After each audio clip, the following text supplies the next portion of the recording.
ಹರೀಶ್ ಪೂಂಜಾರ್ ಅವರೇ, ಈ ಬಾರಿಯ ಚುನಾವಣೆಯನ್ನು ಯಾವ ರೀತಿ ಎದುರಿಸಲಿಕ್ಕೆ ಸಿದ್ಧತೆಯನ್ನು ಮಾಡಿಕೊಂಡಿದ್ದೀರಿ? ಕರ್ನಾಟಕ ವಿಧಾನಸಭೆ ಚುನಾವಣೆಯ ಬೆಳ್ತಂಗಡಿ ವಿಧಾನಸಭಾ ಕ್ಷೇತ್ರದಲ್ಲಿ ಮತದಾರ ಬಂಧುಗಳು ಭಾರತೀಯ ಜನತಾ ಪಾರ್ಟಿಯ ಪರವಾಗಿ ಮತದಾನವನ್ನು ಮಾಡಲಿಕ್ಕೆ ಸಂಕಲ್ಪವನ್ನು ಮಾಡಿದ್ದಾರೆ. ನರೇಂದ್ರ ಮೋದಿಯವರ ಜನಪರವಾಗಿರತಕ್ಕಂಥ ಯೋಜನೆಗಳು ಇವತ್ತು ಜನರ ಮನಸ್ಸನ್ನು ಮುಟ್ಟಿರತಕ್ಕಂಥ ಕೆಲಸವನ್ನು ನರೇಂದ್ರ ಮೋದಿಯವರು ಅವರ ಸರ್ಕಾರದ ಅವಧಿಯಲ್ಲಿ ಮಾಡಿದ್ದಾರೆ. ಪ್ರಾಯಶಃ ಕರ್ನಾಟಕದಲ್ಲಿರ್ತಕ್ಕಂಥ ಸಿದ್ದರಾಮಯ್ಯನವರ ಭ್ರಷ್ಟ ಮತ್ತು ಹಿಂದೂ ವಿರೋಧಿ ಸರ್ಕಾರ ಇವತ್ತು ಜನರಿಗೆ ಸಿದ್ದರಾಮಯ್ಯರವರ ಸರ್ಕಾರವನ್ನು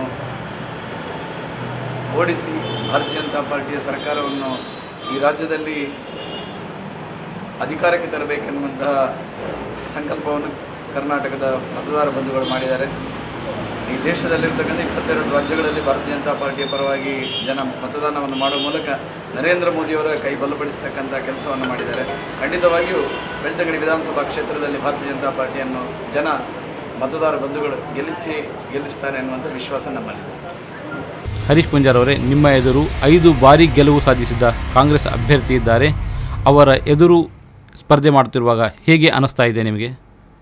ಕರ್ನಾಟಕದಲ್ಲಿರ್ತಕ್ಕಂಥ ಮತದಾರ ಬಂಧುಗಳು ಭಾರತೀಯ ಜನತಾ ಪಾರ್ಟಿಗೆ ಮತದಾನವನ್ನು ಮಾಡಬೇಕೆನ್ನುವಂಥ ಸಂಕಲ್ಪವನ್ನು ಮಾಡಿದ್ದೇ ಇಲ್ಲಿರತಕ್ಕಂಥ ಕಾಂಗ್ರೆಸ್ನ ವಿರುದ್ಧ ಮತ್ತು ನರೇಂದ್ರ ಮೋದಿಯವರು ಏನು ದೇಶದಲ್ಲಿ ಒಳ್ಳೆಯ ಕೆಲಸವನ್ನು ಮಾಡ್ತಾ ಇದ್ದಾರೆ, ನರೇಂದ್ರ ಮೋದಿಯವರನ್ನು ಜಗತ್ತಿನ ನಾಯಕ ಎನ್ನುವಂಥ ದೃಷ್ಟಿಯಲ್ಲಿ ಇವತ್ತು ಜಗತ್ತು ನೋಡ್ತಾ ಇದೆ. ಭಾರತ ಸಶಕ್ತವಾಗಿರ್ತಕ್ಕಂಥ ಭಾರತ ಎನ್ನುವಂಥದ್ದನ್ನು ಜಗತ್ತು ಇವತ್ತು ಮನಗಂಡಿದೆ. ಪ್ರಾಯಶಃ ಈ ಎಲ್ಲ ಕಾರಣಗಳಿಗೋಸ್ಕರ ಬೆಳ್ತಂಗಡಿಯ ಮತದಾರರು ಸಹ ನರೇಂದ್ರ ಮೋದಿಯವರ ಸಾಧನೆಗೆ ಮತದಾನವನ್ನು ಮಾಡುವ ಮೂಲಕ ಕಾಂಗ್ರೆಸ್ ಎನ್ನುವಂತಹ ಸಂಸ್ಕೃತಿ ಏನಿದೆ, ಕಾಂಗ್ರೆಸ್ ಏನಿದೆ, ಅದನ್ನು ಅಳಿಸಿ ಭಾರತೀಯ ಜನತಾ ಪಾರ್ಟಿಯನ್ನು ಖಂಡಿತ ಬೆಳ್ತಂಗಡಿ ವಿಧಾನಸಭಾ ಕ್ಷೇತ್ರದಲ್ಲಿ ಮತದಾನವನ್ನು ಮಾಡುವ ಮೂಲಕ ವಿಜಯವನ್ನು ತಂದುಕೊಡುವಂಥ ದೃಷ್ಟಿಯಲ್ಲಿ ಮತದಾರ ಬಂಧುಗಳು ಪ್ರಾಮಾಣಿಕವಾಗಿರ್ತಕ್ಕಂಥ ಈ ಸಲ ದೇಶ ಸೇವೆಯನ್ನು ಮಾಡಲಿಕ್ಕೆ ಸಜ್ಜಾಗಿದ್ದಾರೆ. ಅಭಿವೃದ್ಧಿಯ ಆಧಾರದಲ್ಲಿ ನಾವು ಮತ ಕೇಳ್ತೇವೆ ಅಂತ ಕಾಂಗ್ರೆಸ್ಸಿಗರು ಹೇಳ್ತಾ ಇದ್ದಾರೆ. ಸೊ ನಿಮ್ಮ ದೃಷ್ಟಿಯಲ್ಲಿ ಕ್ಷೇತ್ರದಲ್ಲಿ ಅಭಿವೃದ್ಧಿ ಆಗಬೇಕಿದ್ರೆ ಅದು ಹೇಗೆ ಇರಬೇಕಿತ್ತು? ಬೆಳ್ತಂಗಡಿ ವಿಧಾನಸಭಾ ಕ್ಷೇತ್ರದಲ್ಲಿ ಇರತಕ್ಕಂಥ 81 ಗ್ರಾಮಗಳಲ್ಲಿ ಇವತ್ತಿಗೂ ರಸ್ತೆಗಳ ಅಭಿವೃದ್ಧಿಗಳಾಗಲಿಲ್ಲ.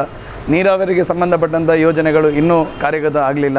ನಮ್ಮ ತಾಲೂಕಿನಲ್ಲಿರ್ತಕ್ಕಂಥ ಯುವ ಜನತೆಗೆ ಉದ್ಯೋಗಾವಕಾಶವನ್ನು ದೊರಕಿಸಿಕೊಡುವಂಥ ದೃಷ್ಟಿಯಲ್ಲಿ ಪ್ರಾಮಾಣಿಕ ಪ್ರಯತ್ನಗಳನ್ನು ಯಾರೂ ಮಾಡಲಿಲ್ಲ. ಇವತ್ತಿಗೂ ಸಾವಿರಾರು ಜನ ವಿದ್ಯಾವಂತ ಯುವಕರು ನಿರುದ್ಯೋಗಿಗಳಾಗಿ ಇರತಕ್ಕಂಥದ್ದನ್ನು ನಾವು ನೋಡ್ತಾ ಇದ್ದೇವೆ.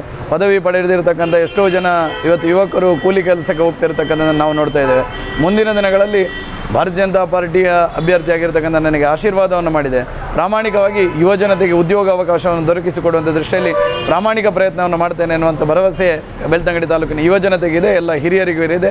ನಮ್ಮ ಮಗಳಿಗೆ ಉದ್ಯೋಗಾವಕಾಶ ಈ ಬಾರಿ ಭಾರತೀಯ ಜನತಾ ಪಾರ್ಟಿಯ ಶಾಸಕರು, ಭಾರತೀಯ ಜನತಾ ಪಾರ್ಟಿಯ ಸರ್ಕಾರ ಬಂದರೆ ಖಂಡಿತ ನಮ್ಮ ಮನೆ ಬೆಳಗುತ್ತದೆ ಎನ್ನುವಂಥ ಭಾವನೆಯಲ್ಲಿ ಮತದಾರ ಬಂಧುಗಳಿದ್ದಾರೆ.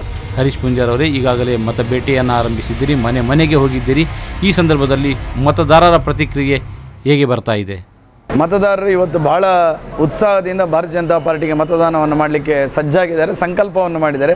ಈ ಬಾರಿ ಬೆಳ್ತಂಗಡಿಯನ್ನು ನವ ಬೆಳ್ತಂಗಡಿ ನಿರ್ಮಾಣ ಮಾಡತಕ್ಕಂಥ ದೃಷ್ಟಿಯಲ್ಲಿ ಒಬ್ಬ ಸಮರ್ಥ ವ್ಯಕ್ತಿಗೆ ಭಾರತೀಯ ಜನತಾ ಪಾರ್ಟಿ ಅಭ್ಯರ್ಥಿಯನ್ನಾಗಿ ಕೊಟ್ಟಿದೆ ಅನ್ನುವಂಥ ವಿಶ್ವಾಸ ಮತ್ತು ಆ ಬಲದಿಂದ ಎಲ್ಲ ತನ್ನ ಯುವಕರಿರ್ಬೋದು, ಮಹಿಳೆಯರಿರ್ಬೋದು, ಮಕ್ಕಳಿರ್ಬೋದು, ಹಿರಿಯರಿರ್ಬೋದು, ಅವರಷ್ಟಕ್ಕೆ ನಾವು ಭಾರತೀಯ ಜನತಾ ಪಾರ್ಟಿಯನ್ನು ಆ ಸಂಘಟನಾತ್ಮಕ ಚೌಕಟ್ಟನ್ನು ಮೀರಿ ಅವರು ತಮ್ಮಷ್ಟಿಗೆ ಪ್ರಚಾರದಲ್ಲಿ ತೊಡಗಿಸಿಕೊಂಡಿರ್ತಕ್ಕಂಥದ್ದು ನಾನು 81 ಗ್ರಾಮಗಳಲ್ಲೂ ನೋಡಿರ್ತಕ್ಕಂಥದ್ದು.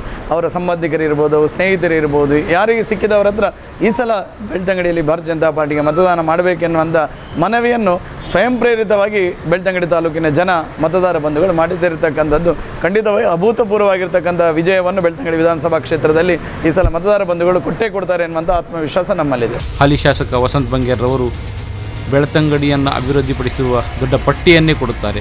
ಆದರೆ ನಿಮ್ಮ ದೃಷ್ಟಿಯಲ್ಲಿ ಅಭಿವೃದ್ಧಿ ಹೇಗಿದೆ ಅಂತ ಹೇಳ್ತೀರಿ? ಇವತ್ತು 81 ಗ್ರಾಮಗಳಿಗೆ ದಯವಿಟ್ಟು ಮಾಧ್ಯಮದ ಬಂಧುಗಳು ಒಂದು ಸಲ ತಮ್ಮ ಕ್ಯಾಮರಾಗಳ ಕಣ್ಣಲ್ಲಿ ಒಮ್ಮೆ ನೋಡಿದರೆ ರಸ್ತೆ ಇರ್ಬೋದು, ನಮ್ಮ ತಾಲೂಕಿನ 81 ಗ್ರಾಮಗಳಿರ್ಬೋದು, ಎಲ್ಲೆಲ್ಲಿ ಯಾವ ರೀತಿಯ ಕೊರತೆಗಳಿದೆ ಅನ್ನುವಂಥದ್ದನ್ನು ನಾನು ಹೇಳಬೇಕಾಗಿಲ್ಲ. 81 ಗ್ರಾಮಗಳಿಗೆ ನೀವು ಸಂಪರ್ಕಕ್ಕೆ ಹೋದರೆ ಖಂಡಿತ ಜನ ಹೇಳ್ತಾರೆ ನಮ್ಮ ಗ್ರಾಮ ಹೇಗಿದೆ ಅಂತ. ಖಂಡಿತವಾಗಿಯೂ ಅಕ್ಷರಶಃ ಯಾವುದೇ ರೀತಿಯಾದಂಥ ಅಭಿವೃದ್ಧಿ ಆಗಲಿಲ್ಲ.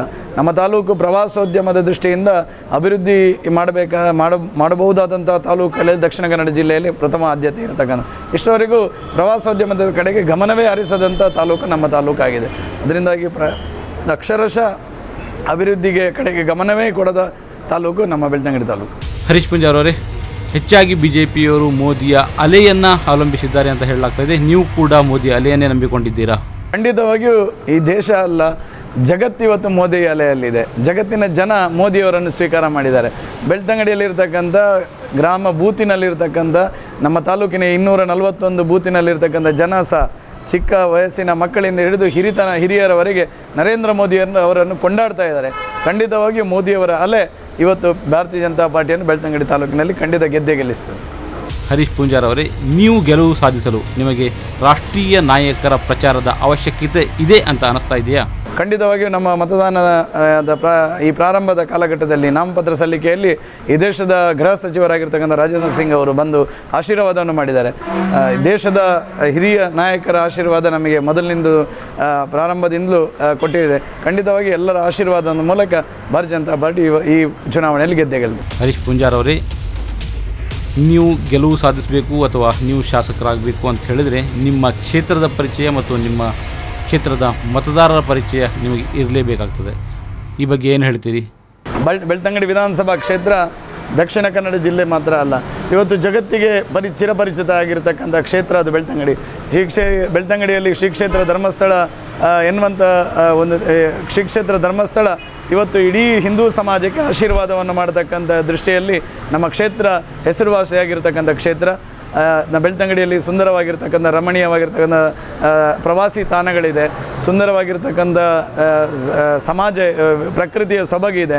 ಅದಕ್ಕಿಂತಲೂ ಹೆಚ್ಚಾಗಿ ಪ್ರಾಮಾಣಿಕವಾಗಿ ದುಡಿಯತಕ್ಕಂಥ ಯುವ ಮತ್ತು ಹಿರಿಯ ಕಾರ್ಯಕರ್ತರು ಬೆಳ್ತಂಗಡಿ ತಾಲೂಕಿನಲ್ಲಿದ್ದಾರೆ.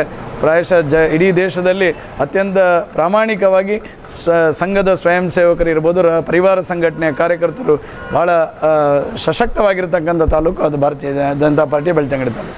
ಸಂಘ ಪರಿವಾರ ಮತ್ತು ಬಿಜೆಪಿಯವರು ಅಲ್ಪಸಂಖ್ಯಾತರ ವಿರೋಧಿಗಳು ಎಂಬ ಅಭಿಪ್ರಾಯ ಇದೆ ಮತ್ತು ಅಲ್ಪಸಂಖ್ಯಾತರ ಮತಗಳು ಬೇಡ ಅಂತಾರೆ ಎಂಬ ಮಾತುಗಳನ್ನು ಹೇಳಲಾಗ್ತಾ ಇದೆ. ಸೊ ಈ ದೃಷ್ಟಿಯಲ್ಲಿ ನಿಮ್ಮ ಅಭಿಪ್ರಾಯ ಏನು?